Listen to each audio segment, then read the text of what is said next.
مولاي صل وسلم دائما ابدا على حبيبك خير الخلق كلهم. تمام تعریفیں حمد اور ثنا اللہ تبارک و تعالی کے لیے. درود و سلام نبی اکرم نور مجسم شفیع معظم آقا کل ختم رسول دانائے سبل احمد مجتبی جناب حضرت محمد مصطفیٰ صلی اللہ تعالی علیہ وسلم کی ذات والا صفات کے لیے حمد و صلات کے بعد، اسلام فطرت کے عین مطابق دین ہے. نبی پاک صلی اللہ تعالی علیہ وسلم نے فرمایا ہے کہ میں اخلاق عالیہ کی تکمیل کرنے کے لیے دنیا میں آیا. جتنے اخلاق ہو سکتے تھے، جتنی خوبصورتیاں ہو سکتی تھیں، جتنی اللہ کو محبوب تھیں، وہ ساری میرے نبی کریم نے بیان فرمائی. ساری رسول کریم صلی اللہ تعالی علیہ وسلم نے بیان کر دی ہیں جتنی خوبصورتیاں ہو سکتی تھیں. کچھ لوگ ایسے ہوتے ہیں جو بیچارے بائی نیچر ہی کچھ پریشانیوں کا شکار ہوتے ہیں، اور قرآن مجید نے جو ارشاد فرمایا نا کہ کچھ لوگ نفس کی خواہش کو اپنا خدا بنا لیتے ہیں، تو وہ بلا وجہ بھی بہت ساری باتیں کرتے ہیں جن کا کوئی وجود نہیں ہوتا. عورت کو حقوق دلانے کے لیے بہت سارے لوگ بہت ساری غلط باتیں کرتے ہیں. جو لوگ یہاں سے کسی کو لے جاتے تھے نا دبئی، دھوکہ دے کے اور لے جاتے تھے یورپ میں، عرب ممالک میں دھوکہ دے کے لے جاتے تھے، تو وہ بھی کوئی خواب ہی تو دکھاتے تھے کہ اتنے لاکھ تنخواہ ہوگی، اتنا کچھ ہوگا. وہاں جا کے پتہ چلتا تھا کہ جیب سے بھی دینے پڑیں گے کچھ. بہت سارے لوگ ایسے ہوتے ہیں، وہ سارے خوبصورتی کے نام پر ہی دھوکہ دیتے ہیں. آپ کو پتہ ہے کہ جو آدمی کسی کو لالچ دیتا ہے تو کسی کو لوٹنے کے لیے اسے لالچ دینا بڑا ضروری ہوتا ہے. لوگ پہلے لالچ دیتے ہیں پھر لوٹتے ہیں. پہلے مکمل لالچ دیتے ہیں، یہ چیز مل جائے گی، یہ چیز مل جائے گی. لوگ مکمل لالچ دیتے ہیں، اس کے بعد پھر لوٹتے ہیں. اور اگر لالچ نہ دیں تو کوئی آدمی قابو آئے گا؟ لوگ لوٹتے ہیں لالچ دے کر. اچھا، اب وہ جو جس کو لالچ دیا جا رہا ہوتا ہے وہ کہہ رہا ہوتا ہے کہ نہیں نہیں تمہیں نہیں پتا، وہ اس وقت ماننے کو تیار نہیں ہوتا. وہ کہتا ہے اتنی خوبصورت باتیں کر رہا ہے، اتنی اچھے پیغام دے رہا ہے، تم میرے دشمن ہو، تم مجھے منع کر رہے ہو. ہوش تب آتی ہے کہ جب سب کچھ لٹ جاتا ہے. عورت کو ویسے بھی قابو کرنا بڑا آسان ہوتا ہے. اعلیٰ حضرت بریلوی رحمۃ اللہ علیہ فرماتے ہیں بیٹیاں نازک شیشیاں ہوتی ہیں، ان کو تو ذرا سی چوٹ لگے تو ٹوٹ جاتی ہیں. دیکھیں کتنا بڑا جملہ کہا بریلی کے امام. نازک شیشیاں ہیں، ذرا کوئی آدمی گمراہ کرتا ہے، ذرا خراب کرتا ہے. اب دیکھیں نا، یہ جو بچیوں کو بچے مس گائیڈ کرتے ہیں، انہیں بڑے بڑے خواب دکھاتے ہیں، وہ بیچاری ماں باپ کو چھوڑ کے، بہن بھائی کو چھوڑ کے اس کے ساتھ شادی کرتی ہے. پھر جو اس کا بعد میں اشر ہوتا ہے، آپ ادلیاں نو سردار پہن تکے تے شرما والیاں نو جھوٹے ڈولیاں دے. پھر وہ بیچاری ماں باپ رکھتے نہیں، وہ ظلم کرتا ہے، تو کتنی بڑی تکلیف میں وہ بچی آ جاتی. نازک شیشی ہوتی ہے نا تو ٹوٹ جاتی. یہی حال اب جدید خواتین اور یہ جو کچھ اینکر پرسن ہیں، یہ اصل میں نا یہ آپ کو سیاست سکھاتے ہیں، لیکن یہ مادر پیدر آزاد لوگ ہیں، بالکل آزاد. یہ تو علماء شور نہ کریں، بات نہ کریں، گفتگو نہ کریں، مشائخ بات نہ کریں، اور یہ جو کچھ سنجیدہ اور دینی طبقہ ہے یہ کوئی شور نہ کرے، یہ تو روڈوں پہ ننگے ہو کے آ جائیں معاذ اللہ. خوفناک نظریہ رکھتے ہیں یہ لوگ. عورت کو کہتے ہیں تیرے حقوق ہم تجھے لے کے دیں گے. مثلاً وہ کون سا حق ہے جو تم نے لے کے دینا ہے؟ میرے نبی کریم صلی اللہ علیہ وسلم اس کو بیٹی بھی بنایا ہے، اس کو بہن بھی بنایا ہے، اس کو ماں بھی بنایا ہے، اسے بیوی کا عالی شان رتبہ بھی عطا فرمایا ہے. اور چونکہ بیٹی کا بھی حق بڑا بیان کیا جاتا ہے، بہن کا بھی، ماں کا بھی. اور بیوی کے معاملے میں لوگ سمجھتے ہیں کہ زیادہ بات نہیں کرنی چاہیے، شاید مسئلہ خراب ہو جائے. حالانکہ نبی پاک صلی اللہ تعالیٰ علیہ وسلم نے بیوی کے بارے میں پتہ کیا فرمایا؟ فرمایا جب تم نکاح کر لیتے ہو تو اپنا ایمان محفوظ کر لیتے ہو۔ اب میں اس کی شرح نہیں کرتا، اب خود کر لیجئے گا کہ وہ ایک ایسی شخصیت ہوتی ہے کہ جس کی موجودگی میں آپ کا ایمان محفوظ ہے۔ اب میں نہیں سمجھتا کہ اس سے بڑی بات کوئی اور ہو سکتی ہے، جس کی موجودگی میں آپ کا ایمان، اور بھئی یہ حدیث پاک عرض کر رہا ہوں، نکاح جب کوئی کر لے تو اس نے اپنا ایمان مکمل کر لیا۔ اس کا معنی یہ ہوا کہ آپ کا ایمان محفوظ ہے اس کی موجودگی میں، تو اس سے زیادہ بھی، یعنی ایمان سب سے قیمتی چیز ہے نا، تو اس کے محفوظ ہونے کی وجہ حضور نے نکاح بیان کر دی۔ اب میرا خیال ہے بی بی اگر کوئی اس سے بڑا حقوق مانگے گی تو بے وقوفی کرے گی۔ اتنا بڑا درجہ نبی کریم نے اسے عطا کر دیا، اتنا بڑا مقام دے دیا کہ تو خامند کے ایمان کے محفوظ ہونے کا ذریعہ بن گئی ہے۔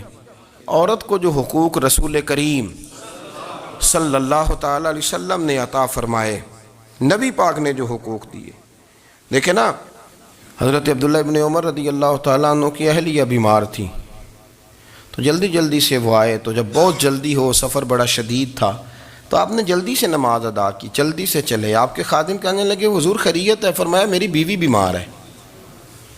تو اس نے عرض کی حضور آپ کی اہلیہ بیمار ہے، تو آپ نے نماز بھی جلدی سے پڑھی، سفر بھی جلدی جلدی کیا۔ تو فرمانے لگے یہ وہ چیزیں ہیں جو ہمیں مدینے والے رسول نے سکھائی۔ آپ اس کیفیات کو سمجھیں کہ حضور صلی اللہ علیہ وسلم نے درس دیا۔ اور پھر ایک اور بہت بڑی بات، یہ فضیلت کسی اور کو نہیں دی، جو عورت کو حضور نے فضیلت دی، یہ فضیلت کسی اور کو نہیں دی۔ کبھی حضور نے فرمایا کہ تمہارا ابا تمہارے ساتھ بہت سخت رویہ کرے تو تم نے اس کو اس سختی پر داد دینی ہے؟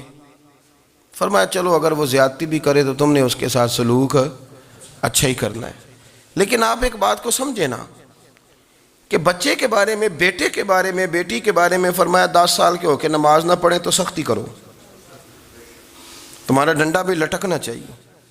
بہت ساری جگہوں پہ بہت سارے لوگوں کے لیے سختی کا حکم دیا، لیکن عورت کے لیے حضور نے جو جملے کہے، اصل میں ہم سمجھتے ہیں کہ یہ ایک بات ہے، مشہور ہو گئی ہے روایت حدیث، تو بس اس کے پس منظر پر اور جملوں کے حسن پر شاید معاذ اللہ غور کرنے کی ضرورت نہیں، ذرا اس لفظ کی تاثیر پر غور کریں۔ حضور نے فرمایا عورت ٹیڑھی پسلی سے پیدا کی گئی ہے، یہ ٹیڑھی ہے، اس کو سیدھا کرنے کی کوشش کرو گے تو ٹوٹ جائے گی۔ تو حضور پھر ہمارے لیے حکم کیا ہے؟ فرمایا جیسی ہے تم اسی کے ساتھ نبھا کرو۔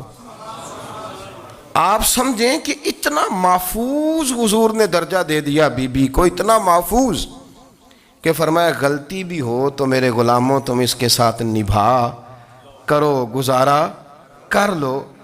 کو کیا اور حق چاہیے عورت کو، جس کو اس کی غلطیوں سمیت نبی پاک نے قبول کرنے کا حکم دے دی کہ اس کی کمزوریوں سمیت قبول کر لو۔ اب اس کو اور کیا، کوئی کمزوریوں سمیت قبول کرتا ہے؟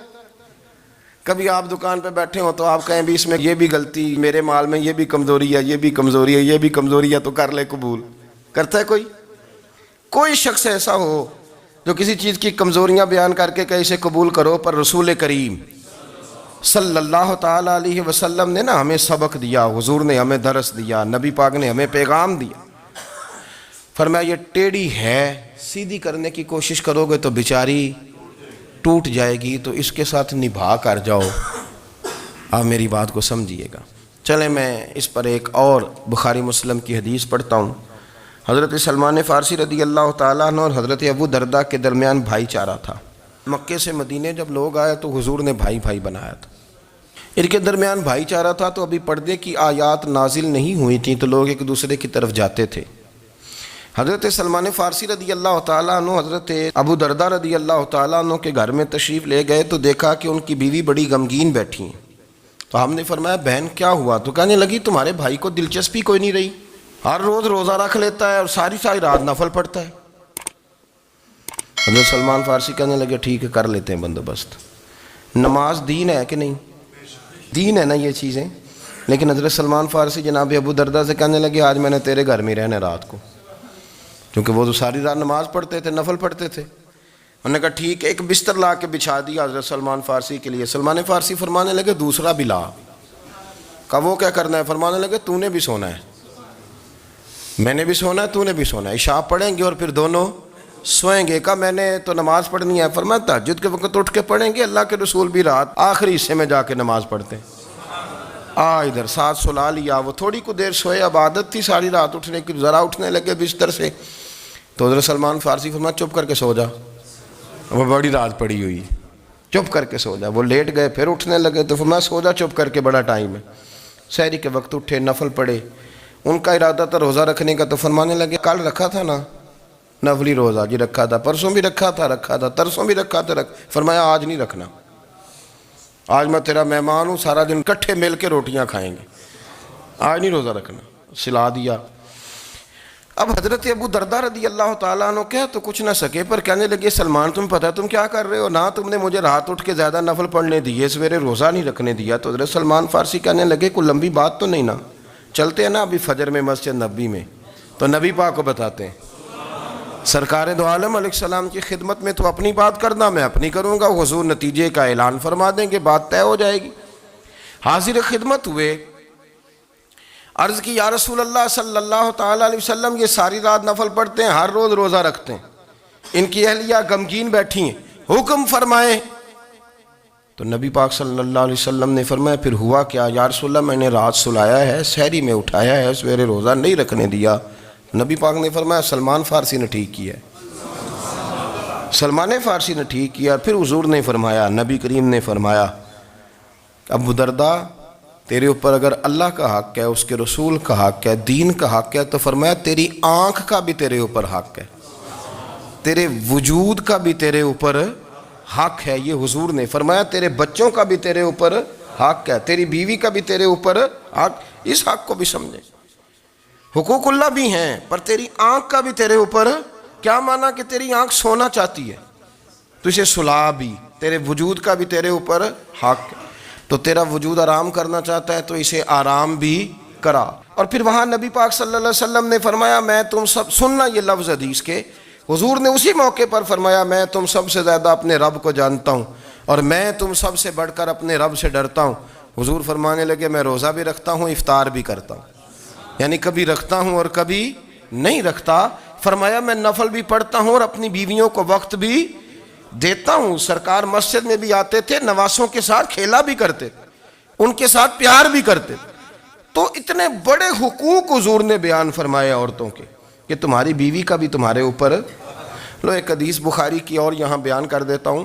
ایک شخص نے آ کے عرض کی یا رسول اللہ صلی اللہ تعالیٰ علیہ وسلم جہاد کے لیے تیاری ہو گئی ہے، صفیں بن رہی ہیں، مجاہدین کی تیاری ہے، تو میرا بھی نام لکھ دیا گیا ہے مجاہدوں کی لسٹ میں، لیکن یا رسول اللہ صلی اللہ تعالیٰ علیہ وسلم میری بیوی نے حج کی تیاری کر لی ہے اور میرے دوستوں نے، صحابہ نے میرا نام مجاہدین کی لسٹ میں لکھ دیا، تو میرے لیے کیا حکم ہے؟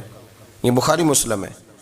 تو نبی پاک صلی اللہ تعالیٰ علیہ وسلم نے فرمایا جہاد پہ کوئی اور چلا جائے گا تو بیوی کے ساتھ حج کرنے جا، اسے محرم کی ضرورت ہے، وہ تیرے بغیر کیسے جائے گی؟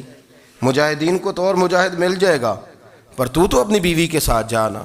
نبی پاک صلی اللہ علیہ وسلم نے مرد کو محافظ بنایا ہے، عورت کو مرد کا قیدی نہیں بنایا، بلکہ عورت کو حفاظت عطا کی اور مرد کو اس کا محافظ بنایا۔ اب بچیاں آزاد ہونا چاہتی ہیں، اور آزادی بھی وہ والی کہ جو بنیادی طور پر آزادی نہیں، فحاشی ہے۔ میں نے بہت پہلے کہا ہے کہ اسلام بیٹیوں کو قیمتی سمجھتا ہے۔ جس بندے کے پاس 20 تولے سونا ہو وہ چوک میں لے کے نہیں آتا، وہ قیمتی چیز ہے، اس نے چھپا کے رکھی ہوتی ہے۔ تو جو نبی پاک صلی اللہ علیہ وسلم کا کلمہ پڑھنے والے بیویاں، اسلام انہیں قیمتی سمجھتا ہے، کہتا ہے کہ تم قیمتی ہو لہذا گھر کے اندر رہو، تم باہر نہ آؤ۔ لیکن عورتیں ہیں کہ ان کو بلا وجہ لوگ خراب کر دیتے ہیں اور بلا وجہ وہ اس مغالطے کا شکار ہو جاتی ہیں۔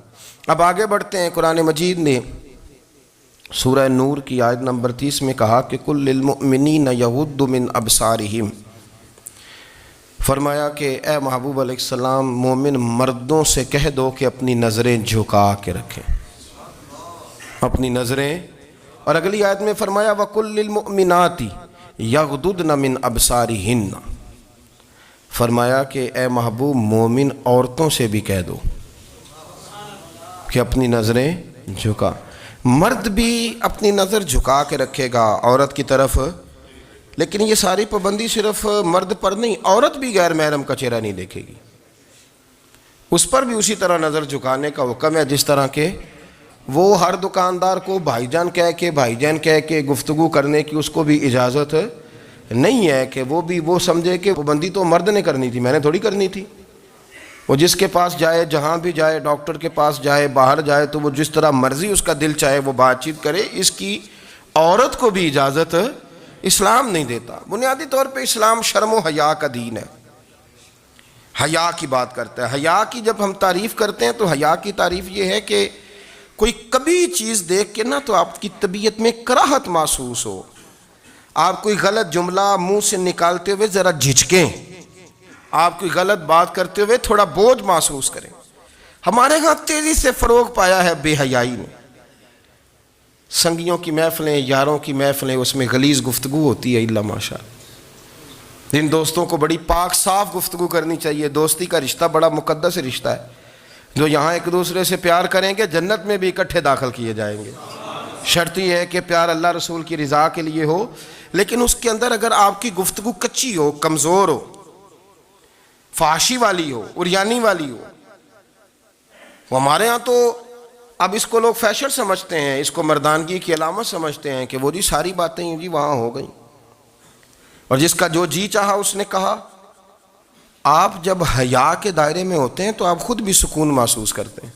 دیکھیں نا، آپ کو نیند سکون سے کہاں آتی ہے؟ جہاں کمرہ بند ہو، چاروں جانب دیوار ہے، اوپر چھت ہے، خالی دروازہ بھی کھلا ہوا ہو نا، تو جب بندہ سکون لینا چاہتا ہے تو کہتا ہے یار ذرا دروازہ ذرا بند کر دو۔ وہ اچھی طرح اپنے آپ کو چھپا لیتا ہے نا حیا کے پردے میں، تو اللہ اسے سکون عطا کرتا ہے۔ اور جو اس سے بھی زیادہ ٹھنڈی نیند میں جانا چاہتا ہے وہ کہتا ہے لائٹ بھی بند کر دو۔ اب وہ مکمل طور پہ سمجھتا ہے کہ میں چاروں جانب سے چھپ گیا ہوں، اگر میں کھل کے بھی سو جاؤں گا تو میرا چونکہ پردہ قائم ہے تو مجھے کوئی دشواری نہیں ہوگی۔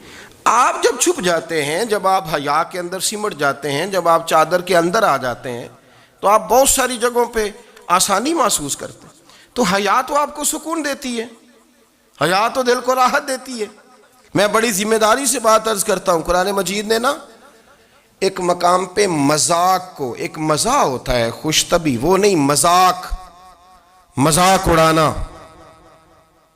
قرآن پاک نے نا مذاق کو ایک جگہ پہ جاہلوں کا طریقہ بھی قرار دیا ہے۔ بنی اسرائیل کے لوگوں سے حضرت موسیٰ نے کہا کہ گائے ذبح کرو اور ایک ٹکڑا مقتول کو مارو، زندہ ہو کے خود بتا دے گا مجھے کس بندے نے قتل کیا۔ تو کہنے لگے آپ ہمارے ساتھ مذاق کر رہے ہیں۔ تو قرآن مجید کہتا ہے کہ حضرت سیدنا موسیٰ علیہ السلام فرمانے لگے اعوذ باللہ ان اکون من الجاہلین، فرمانے لگے میں اللہ کی پناہ مانگتا ہوں کہ میں جاہلوں میں سے ہو جاؤں۔ یہ مذاق کرنا تو جاہلوں کا طریقہ ہے۔ اگر آپ کی زبان سے بے حیائی کا جملہ نکل گیا، اگر آپ کی زبان سے بے حیائی کا جملہ نکل گیا، آپ نے کہہ دیا کہ ہم آزاد لوگ ہیں، جو مرضی کریں گے، جو مرضی کہیں گے، جو ہمارا دل میں آئے گا کریں گے، تو پھر تو لوگ آپ کا وہ حشر کریں گے کہ آپ سے برداشت ہی نہیں ہوگا۔ جس کا لوگ مذاق بنا لیتے ہیں اور جو مذاق بن جاتا ہے پھر اسے کوئی جینے دیتا ہے؟ آپ حیا کی چادر میں چھپیں گے تو بچیں گے۔ اگر آپ نے اپنا مذاق بنوا لیا یہ کہہ کے کہ میں نے مرضی کرنی ہے، پھر یاد رکھنا چھپنے کو جگہ نہیں ملے گی، پھر تکلیف میں آ جائیں گے، پھر بہت بڑی اذیت کا شکار ہو جائیں۔ شرم و حیا، عرب کے اندر جو کنواری لڑکیاں تھیں ان میں بڑی حیا ہوتی تھی۔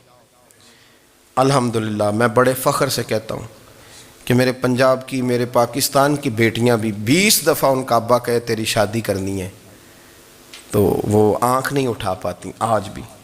یہ تو وہ چند لوگ ہیں جو کہتے ہیں ہم ہائی کلاس ہو گئے، ہمیں نہیں پتا کہ وہ روشن خیال ہو گئے ہیں کہ روغن خیال ہو گئے، پتہ نہیں کدھر چلے گئے۔ ورنہ ہماری بیٹیاں آج بھی جب ان سے ان کا باپ، ان کی ماں بات کرتی ہے تیری شادی کی، تو وہ تو شرم کے ساتھ پچھلے سے پچھلے کمرے میں چھپتی ہیں۔ یہ اللہ نے فضل کیا ہوا ہے اس ملت پر۔ تو عرب کی لڑکی بڑی حیا والی ہوتی تھی، اس سے کوئی بات کرنی پڑتی تھی تو 20 دفعہ بات کی جاتی، پھر بھی وہ عورت چھپتی پھرتی تھی۔ حضرت عائشہ صدیقہ رضی اللہ تعالیٰ عنہ فرمانے لگیں میرے نبی پاک صلی اللہ علیہ وسلم عرب کی کنواری لڑکیوں سے بھی زیادہ حیا کرنے والے۔ قاضی اعجاز مالکی نے، شیخ عبدالحق محدث دہلوی نے، دیگر بزرگ جو سیرت نگار گزرے، انہوں نے لکھا ہے کہ نبی پاک صلی اللہ علیہ وسلم کے اندر 100 مردوں سے زیادہ طاقت تھی. 100 مردوں سے زیادہ طاقت. اب جو بات کہنے لگا ہوں، جو نتیجہ دینے لگا ہوں، اس پر خاص توجہ آپ فرمائیں گے. ذرا فکری طور پر، نظریاتی طور پر ایک چیز کو سمجھیے. ہم سمجھتے ہیں کہ جوان لڑکا ہے جی جو مرضی کرے، عمر ہے جی. آپ ذرا بات پر غور کیجئے گا کہ حضور صلی اللہ علیہ وسلم میں طاقت 100 مردوں سے زیادہ ہے اور حیا کواری لڑکیوں سے بھی زیادہ ہے. ذرا اس بات کا تقابلی جائزہ کیجئے گا کہ طاقت 100 مرد سے زیادہ ہے لیکن حیا کواری لڑکی سے بھی زیادہ ہے. اس کا معنی یہ ہوا کہ جس ٹہنی کو پھل زیادہ لگ جاتے ہیں وہ جھکا کرتی. تو حیا تو حسن ہے، حیا تو آپ کو پاک صاف کرے گا، حیا تو آپ کو نرالا کرے گا، انوکھا کرے گا. وہ ہمارے ایک دانشور ہے، تو انہوں نے مضمون لکھا، کئی باتیں بڑی پسند آتی ہیں. وہ کہتے ہیں کہ میری اہلیہ، ان کو بھی کسی نے مس گائیڈ کر دیا تھا، حالانکہ اچھی خاتون ہے، کسی نے مس گائیڈ کر دیا. تو وہ بھی سماجی اور ویلفیئر، اور یہ خواتین کو شوق ہوتا نا بننے کا، تو وہ بھی سماج کے اندر اچھا مقام تلاش کرنے کے موڈ میں آ گئی. تو کہیں ایک دن جانا تھا تو بڑی بن سنور کے میرے ساتھ وہ گاڑی میں بیٹھ گئی. تو میں گاڑی میں، عورتوں کو یہ بھی مسئلہ ہوتا ہے نا کہ ہماری تعریف کرو، تو کئی دفعہ بعد مردوں بیچاروں کو جھوٹ بولنا پڑتا ہے، تو زبردستی کراتی ہیں نا جی. تو اس میں گنجائش بھی دی ہے شریعت نے گنجائش دی ہے کہ کبھی بیوی کو راضی کرنے کے لیے خلاف واقعہ بات کرنی پڑے تو کر لینی چاہیے. تو وہ کراتی بھی ہیں. 3 موقع پر خلاف واقعہ بات کرنے کی اجازت ہے. واقعے کے خلاف بھی آپ بات کر سکتے ہیں. جنگ کے موقع پر 2 لوگوں کو صلح کرانے کے لیے اور بیوی کو راضی کرنے کے لیے کر لیں کوئی ایسی بات، بے شک اپنی طبیعت پہ جبر کر کے کر لے، گنجائش ہے، اجازت ہے. تو وہ کہتے ہیں جب وہ گاڑی میں میرے ساتھ بیٹھی بن سنور کے، تو وہ تقاضا کرنے لگی کہ میں نے بڑے اچھے کپڑے پہنے ہیں پر آپ نے توجہ نہیں کرائی. وہ سیاںا بندہ تھا، وہ چاہ رہا تھا کہ میری خاتون سمجھ جائیں. وہ کہتے ہیں مجھے پتہ تھا کہ بیچاری مس گائیڈ ہو گئی ہے، دل کی بڑی اچھی ہے، سیاਣੀ ہے، لیکن اس کو کچھ خواتین نے، کچھ لوگوں نے مل کے اس کو ذہن غلط کر دیا ہے کہ سماج میں نکلو، باہر جاؤ، کام کرو، فلاں کرو، اپنی مرضی سے جیو. تو میرے ساتھ گاڑی میں بیٹھی کہیں جانے کے لیے، تو مجھ سے کہنے لگی کہ آپ نے میری طرف توجہ ہی نہیں کی، آپ نے کوئی ذکر ہی نہیں کیا کہ میں کیسی لگ رہی ہوں. تو وہ کہتے ہیں میں نے اسے کہا کہ اگر تو ناراض نہ ہو تو پھر میں صحیح والی تعریف کر دوں. تو اس نے کہا کہ آپ کر دیں. تو کہتے ہیں میں نے درد سے اور خلوص سے اپنی بیوی سے کہا، خلوص کے ساتھ میں نے کہا میں تو روز گھر ہوتا ہوں، روز شام کو گھر ہوتا ہوں، اگر تو میرے لیے تیار ہوتی تو میں تیری تعریف کرتا، لیکن آج تو باہر جانے کے لیے تیار ہوئی، تو پھر ان سے تعریف کی امید رکھ جن کے لیے تو نے تیاری کی ہے. میرے لیے تیاری کرتی تو میں تو ہر شام تیرے پاس ہوتا ہوں. کہتے وہ میرے لفظوں میں درد تھا تو وہ بھی رو پڑی. کہنے لگی آپ گاڑی روک دیں، مجھے باہر جا کے کسی کو راضی نہیں کرنا، میں نے اسے راضی کرنا ہے جس کو رب کریم نے میرا شوہر بنایا ہے اور میرے لیے منتخب کیا ہے میرے ماں باپ کو. میں واپس لوٹتی ہوں. یہ ایک پہلو ہے سلگتا ہوا، اس کو سمجھا جائے. رسول کریم صلی اللہ علیہ وسلم عرب کی کواری لڑکیوں سے زیادہ حیا والے تھے. کواری لڑکیوں سے زیادہ حضور حیا فرمایا کرتے تھے. جب خانہ کعبہ کی مکہ شریف میں تعمیر ہو رہی تھی نا، اہل عرب اس کو تعمیر کر رہے تھے، تو نبی پاک صلی اللہ علیہ وسلم اپنے چچا حضرت عباس کے ساتھ خانہ کعبہ کی تعریف میں مصروف تھے.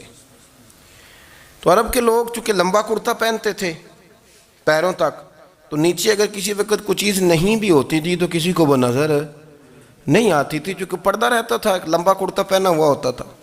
تو جب بچے، سرکار کی عمر مبارک بھی ابھی تھوڑی تھی، تو اس طرح بچے جب نکلتے تو وہ کئی دفعہ اپنی تہمت اتار دیتے نیچے سے، اور کوئی مزدوری کرنے لگتے تو 3-4 طے کر کے تہمت کی کندھے پہ رکھ لیتے. جس طرح کبھی دیہاتوں میں لوگ کپڑا سر پہ رکھتے تھے کہ اوپر اگر کوئی وزنی چیز رکھیں گے تو وہ تکلیف نہیں دے گی. نبی پاک صلی اللہ علیہ وسلم بھی سب لوگوں کے ساتھ خانہ کعبہ کی تعمیر میں شامل تھے. تو حضرت عباس رضی اللہ تعالیٰ عنہ نے کہا حضور سے، ابھی اعلان نبوت بھی نہیں فرمایا تھا، بھتیجے آپ بھی تہمت اتاریے، یہ صحیح مسلم میں حدیث موجود، اور اس کو کندھے پہ رکھ لیجیے، آپ اینٹیں اٹھا کے لا رہے ہیں تو ذرا آپ کو تکلیف نہیں ہوگی. تو سرکار دو عالم صلی اللہ علیہ وسلم سے یہ بات کہی اور پھر جلدی سے حضور کی تہمت کو نکال کے نا، حالانکہ لمبا کرتا پہنا ہوا ہے، تو وہ جیسے ہی ان کے کندھے پہ رکھا اینٹیں رکھنے کے لیے، تو سرکار تو زمین پہ گر گئے، بے ہوش ہو گئے، آنکھیں آسمان کی طرف، اور پھر حضور پکار رہے ہیں آزاری آزاری آزاری، میرا تامت دے دو، میرا تامت دے دو۔ کبھی کوئی شخص اس وجہ سے بھی بے ہوش ہوا ہے کہ میرے وجود سے کپڑا اتر گیا ہے؟ حالانکہ سرکار پر وہ بے ہوشی بھی نبی پاک کا وہ جو غلبہ ہے نا شرم و حیا کا، اس کی وجہ سے ہوئی، ورنہ تو حضور فرماتے ہیں کہ میری آنکھیں سو جاتی ہیں، دل تو میرا اس عالم میں بھی جاگتا رہتا ہے۔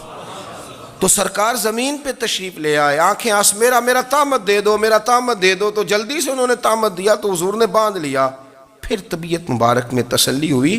یعنی ہم اس رسول کے غلام ہیں کہ جن کے تو وجود سے کپڑا اتر جائے تو حضور برداشت نہیں کرتے، قبول نہیں فرماتے، تکلیف شروع ہو جاتی۔ لیکن یہاں نوجوان ہیں اور بڑا قد کاٹ ہے اور بڑے بڑے سمجھدار لوگ ہیں، گرمیاں آتی ہیں تو شارٹ کپڑے پہن کے گھومتے ہیں، ان کو خیال نہیں کہ یہ وہ والا لباس ہے جو باہر تو کیا گھر میں اماں کے سامنے نہیں پہننا چاہیے، بہنوں اور بیٹیوں کے سامنے نہیں پہننا چاہیے۔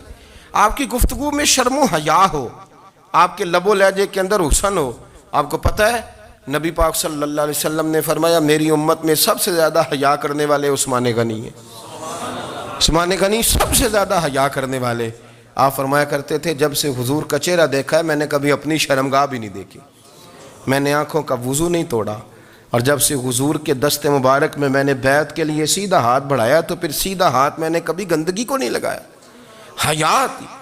آپ باتھ روم کے اندر بھی غسل فرماتے تھے تو کپڑوں سمیت کرتے تھے۔ کسی نے کہا حضرت جی واش روم کے اندر کیوں نہیں کپڑے اتارتے؟ آپ فرمانے لگے باہر بندوں سے حیا کرتا ہوں، اندر جاتا ہوں تو رب سے حیا آنی شروع ہو جاتی، وہ تو دیکھ رہا ہے نا۔ تو میں جو بات آپ کی خدمت میں عرض کرنا چاہتا ہوں اس کو آپ سمجھیے گا میرے عزیز، کہ شرم والا مزاج، گفتگو بھی شرم والی، آنکھیں بھی شرم والی، لباس بھی شرم والا، دوستی یاری بھی شرم والی، بہت ساری ایسی باتیں۔ دیکھیں نا آپ ذرا، میں نے کہا کہ باتوں کو سن کے گزر نہ جایا کریں، اس کی گہرائی پر غور کریں۔ حضور علم کا سمندر ہے، سرکار سے زیادہ علم دنیا میں کسی کے پاس موجود نہیں ہے، اور صحابہ کو موقع ملا ہوا ہے اس سمندر سے فیض لینے کا، لیکن ان کی حالت یہ ہے کہ حضرت علی المرتضیٰ فرماتے ہیں 14 دن گزر جاتے، حضور سے کوئی سوال پوچھنا ہوتا تھا پر میں شرم کے مارے نہیں پوچھ پاتا تھا۔ 14 دن بخاری شریف میں موجود ہے۔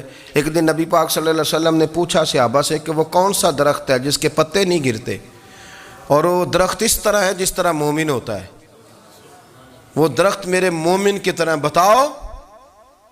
حضرت عبداللہ ابن عمر فرماتے مجھے پتا تھا کہ وہ کھجور کا درخت ہے، لیکن چونکہ ابو بکر صدیق بھی بیٹھے ہیں، عمر فاروق بھی بیٹھے ہیں، مولا علی بھی بیٹھے ہیں، عثمان غنی بھی بیٹھے ہیں، اتنے جید لوگ بیٹھے ہیں، تو مجھے حیا آتی تھی کہ میں کیوں جواب دوں۔ کہتے سرکار نے کئی دفعہ پوچھا، لوگوں نے کئی اور درخت بتائے، پر فرمایا تمہارا جواب درست نہیں ہے۔ آپ حیا کے اس پہلو پر غور کریں کہ سوال کا جواب آتا ہے، سوال کا جواب، یعنی مجھے سوال کا جواب آتا اور پھر میں دوں نہ، مجھے بدعزمی نہ ہو جائے گی؟ یہ کیسے ممکن ہے کہ میری رات گزر جائے، مجھے پتا بھی تھا اور میں نے بتایا نہیں؟ بہت سارے لوگ آ کے بہت ساری باتیں بتاتے ہیں، بہت ساری باتیں وہ سمجھاتے ہیں، تو ہم غور سے ان کا چہرہ دیکھنے لگ جاتے ہیں، کہتے ہیں یار اس کا تو دعویٰ تھا کہ میں سمجھنے آتا ہوں، تو یہ تو ہمیں سمجھا رہا ہے، چلو الحمدللہ ہم سمجھنے کو تیار ہیں۔ لیکن میرے عزیز پتہ بھی ہے جواب کا، علم بھی ہے، لیکن فرماتے ہیں میری حیا نے مجھے اجازت نہ دی کہ میں جواب دوں۔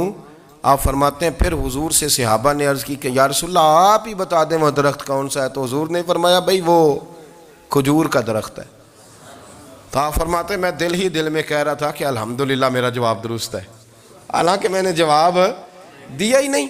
تو لفظوں میں حیا، جملوں میں حیا، آنکھوں میں حیا، اٹھنے میں حیا، بیٹھنے میں حیا، چلنے میں حیا ایک خوبصورت حسن ہے، اور نبی پاک صلی اللہ علیہ وسلم نے فرمایا جب تو بے حیا ہو جائے نا پھر تو آزاد ہے، پھر تو جو مرضی کا، پھر تو جو، اس لیے بزرگ جب کسی کو بے حیا کہتے تھے نا، اللہ اکبر، اور جب کسی کو کہتے تھے نا یہ بے حیا ہے تو لوگ سمجھتے تھے کہ کوئی ہلکی سی بات کر دی ہے، لیکن ان کا معنی یہ ہوتا تھا کہ بس بھائی اب اس کے ساتھ کوئی کلام کرنے کی ضرورت ہے، اس کو اب اصلاح کی ضرورت نہیں، یہ بے حیا ہے۔ کیا معنی؟ کہ اب یہ جو اس کے دل میں آئے گا وہ کرے گا، جو اس کی طبیعت چاہے گی وہ کرے گا، اب یہ کسی پہلو بھی قابو آنے کو تیار بے حیا ہو گیا۔ بے حیائی بہت بڑا عیب ہے۔ اور جو لوگ کہتے ہیں کہ ہمیں بالکل آزادی ہونی چاہیے، ہمارا اپنا جسم ہے تو ہماری اپنی مرضی چلے گی۔ ایک وزیر صاحب ہیں، پتہ نہیں میں ان کو جانتا تو نہیں، انہوں نے سینٹ میں تقریر کی ہے، میں نے ان کی بات سنی ہے۔ اس نے کہا نہیں بھائی، جسم رب کا ہے تو مرضی بھی تو رب کریم کی چلے گی، اور مرضی بھی اللہ کی۔ یہ مجھے تھوڑا سا مسئلہ ہے جسم پر، کبھی کبھی مجھے کثرت سفر سے الرجی ہو جاتی ہے۔ میرے ساتھ لوگ نا دل سے پیار کرتے ہیں، شاید ہی کوئی اچھا ڈاکٹر ہو جس تک میرے سنگی مجھے لے کے نہ گئے ہوں، پر جسم اللہ کا ہے نا، مرضی بھی جب وہ چاہے گا صحت دے گا۔ کیوں کچے کاموں میں لوگ پڑ گئے، کیوں غلط لوگ سوچ میں پڑ جاتے ہیں؟ یہ اسی کا ہے، اور جب وہ چاہے گا، آپ اس بات کو اچھے طریقے سے سمجھ لیں کہ جو اپنی مرضی چوکوں چوراہوں میں کر رہے ہوتے ہیں نا، جو مرضی گندمند، وہ جانور ہوتے ہیں، وہ جانور ہوتے ہیں جو نہ چونک دیکھتے ہیں، نہ گلی دیکھتے ہیں، نہ انہیں پتہ ہوتا ہے کہ جگہ کون سی ہے۔ وہ انسان، میں نے کہہ دیا جو میں نے کہنا تھا، میں نے کہہ دیا، وہ جانور ہوتے ہیں۔ اور جو کچھ انسان ہوتے ہیں نا، ان کے اندر کچھ نہ کچھ پھر شرم حیا بھی ہوتی ہے۔ وہ چوکوں چوراہوں میں وہ حرکتیں اور وہ کام نہیں کرتے جو جانور کرتے ہیں۔ ان کے لیے بڑے پردے ہوتے ہیں، ان کے لیے بڑی باتیں ہوتی ہے، ان کے لیے بڑا کچھ ہوتا ہے۔ جو بالکل آزاد ہو جائے، کوئی پتہ نہ ہو کس وقت کیا کہنا ہے کیا کرنا ہے، تو پھر وہ دائرہ انسانیت سے خارج ہو جاتا ہے۔ ہم آپ کو کیا دعوت دیں؟ آپ تو وہ باتیں کر رہے ہیں جو اسلام کا انسانیت کے حق میں بھی ٹھیک نہیں۔ آپ تو وہ والی باتیں کر رہے ہیں جن کا انسانیت بھی تقاضا نہیں کرتی کہ یہ باتیں ہونی چاہیے۔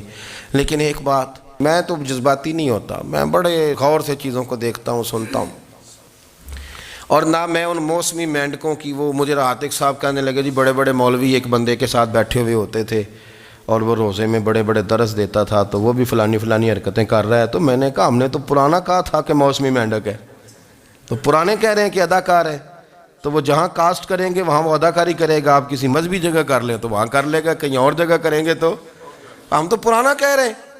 تو کسی کو کبھی سمجھ آتی ہے تو کسی کو کبھی اور جگہ جا کے سمجھ آتی ہے۔ ہم ان لوگوں سے پریشان نہیں ہوتے، کیوں؟ سن لیں، کوئی مایوسی نہیں، ان کے اندر جتنا زور ہے وہ لگائیں۔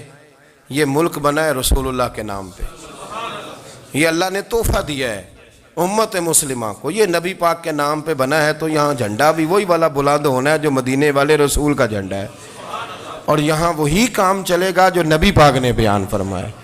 تو اس طرح کئی لوگ آتے ہیں، وہ شور شار کرتے ہیں، چلے جاتے ہیں۔ اتنے نہ پریشان ہوا کریں، بہت سارے لوگ تو بیچارے اس قابل بھی نہیں ہے کہ ان کا نام لیا جائے، مطلب اتنا ہم ان کو اہمیت دے دیں، ان کا ذکر کریں، ان کا نام لیں، ان کی بات کریں، وہ بیچارے اس قابل ہی نہیں ہے، مطلب سٹیٹس ہی نہیں ہے ہمارا۔ اتنے فارغ ہیں ہم کہ اب جو بندہ آئے گا کہانی چھیڑے گا تو ہم چھیڑ جائیں گے۔ اور بھائی اللہ کا فضل ہے الحمدللہ تعالی، لوگوں نے بڑا شور کیا اور بڑے زمانے سے دنیا شور کر رہی ہے، پر اللہ کے گھر مسجدیں بھری ہوئی ہیں، مسجدیں بھری ہوئی ہیں۔ ہماری بیٹیاں پردے کرتی ہیں، پردے کو پسند کرتی ہیں، وہ حجاب میں رہتی ہیں، وہ سمجھتی ہیں کہ ہمارا اصل حسن کیا ہے۔ تو یہ پراپوگنڈا پرانا چلا آ رہا ہے، اس کا اللہ کے فضل سے امت مسلمہ پہ نہ کبھی اثر ہوا ہے اور نہ کبھی ہوگا انشاءاللہ۔ اللہ تعالی ہمیں حق پر استقامت عطا فرمائے۔